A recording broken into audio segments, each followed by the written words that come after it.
My name is Kathy. When I arrived in Mongolia in 1991, I felt that God was calling me to be a prayer warrior. But I said to God, I pray all the time.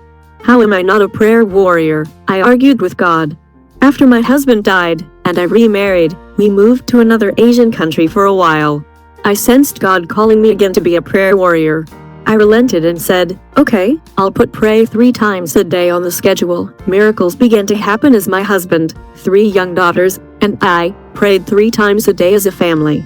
We had been looking for months for a place to live, and God provided a home. My husband and I lost our job teaching English, and God provided a new teaching position that was even better. That was the first step where God took me in prayer. The second step came when I began to ponder Jesus' repeated instructions to watch and pray in the New Testament. I wasn't sure what he meant. I looked for passages in Ellen White's writings about watching and praying, and I condensed them into one document. I learned that watching means that we are supposed to watch our emotions, watch our words, and watch whether we have an indifferent attitude. Whenever my daughters had struggles in their early teens, I asked, have you watched and prayed? Usually, they acknowledged that they had not.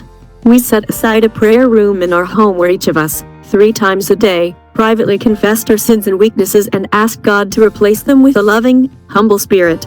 This really helped smooth our family relationships. After I read that church pioneer William Miller went through the Bible 1 verse at a time, I decided to try that, too. It was exciting to compare each verse with the original Hebrew or Greek. Currently, I am trying to improve my Mongolian language through the Bible. With a notebook nearby, I read a verse in English and then in Mongolian. It's a very slow process, but I try to do a chapter a day. Reading in Mongolian has given me a new perspective because different words are used. One morning I read Deuteronomy chapter 33 verse 1, which in English says, Moses, the man of God, but in Mongolian, the description is, God's person Moses. I wondered, can I say, God's person Kathy? That was all that I needed for that day. Laws in some countries where I've lived make it difficult for foreigners to share openly. But you can create opportunities for people to ask questions, and it's perfectly acceptable to answer questions.